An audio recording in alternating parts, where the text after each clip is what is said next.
My name is Nick Rudder. Welcome to my garage. On today's episode, I'm going to show you how to apply a graphene ceramic coating to your vehicle. And not just how to apply it, but how to prep the surface before you apply it, and then how to maintain it afterwards. So let's get into it.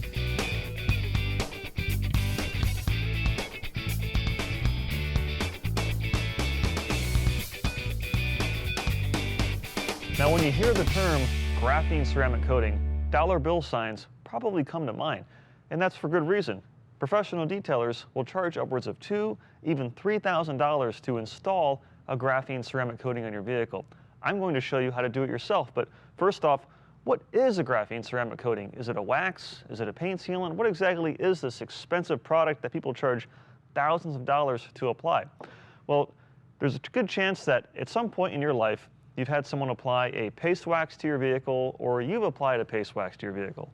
So a traditional paste wax is comprised of carnauba wax, synthetic polymers, and some oils to make the paint wet looking, and then some solvents to hold everything together. Well, a graphene ceramic coating, basically what it is it's microscopic nano glass particles. And what they do is they fill in all the pits, pores, and valleys on the paint, creating a perfectly smooth, water-fearing surface. You have to understand that gloss comes from smoothness. So the smoother the surface, the glossier it's going to be. So inside this bottle are millions of microscopic nanoglass ceramic particles, and when you apply it, the carrier agent, which is the liquid, evaporates, and what's left behind are the glass particles. So it's really cool how it works. However, before you apply a graphene ceramic coating, you have to get the paint squeaky clean. And there's a process in order to do that. Now, it doesn't matter if you're using a traditional ceramic coating or a graphene ceramic coating. And graphene is essentially ceramic on steroids. It forms a thicker coat of protection, it lasts longer, it's more hydrophobic, and it leaves the surface glossier. Before you apply it, there's a number of different steps, starting with an iron remover. So every vehicle on the road today, whether it's new or old, is going to have iron contamination on the paint.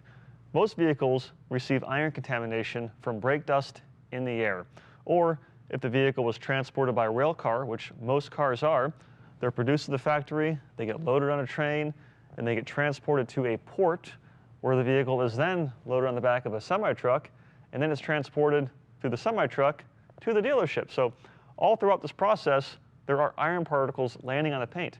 And these iron particles, they're corrosive. Over time, they cause damage to the paint. Well, the coating will not properly adhere if these particles are on the finish. So what you first do is get all your wash stuff ready to go, your bucket, your wash mitt, your drying towels, everything you need, along with a special wash, and then take the iron remover and spray it all over your paint. Make sure that the vehicle is not hot to the touch. Do not let the product dry. And what happens is a really high quality iron remover will change colors from clear to red as it dissolves this iron particle. Some vehicles bleed more than others, others not so much. It all depends on the contamination, but it's still extremely beneficial. So after it's dwelled for a few minutes and you see the color change from clear to red, then you want to take your wash mitt and go ahead and wash the vehicle like you normally would. Now, there's also a special wash that's supposed to be used in conjunction with the iron remover, and that's a coating prep auto wash. This is a highly alkaline formula that is designed to break down any of the silicone waxes or polymer sealants that the dealership or even the factory applied. Once again, the trend you'll see is that everything has to be removed before the ceramic coating is applied.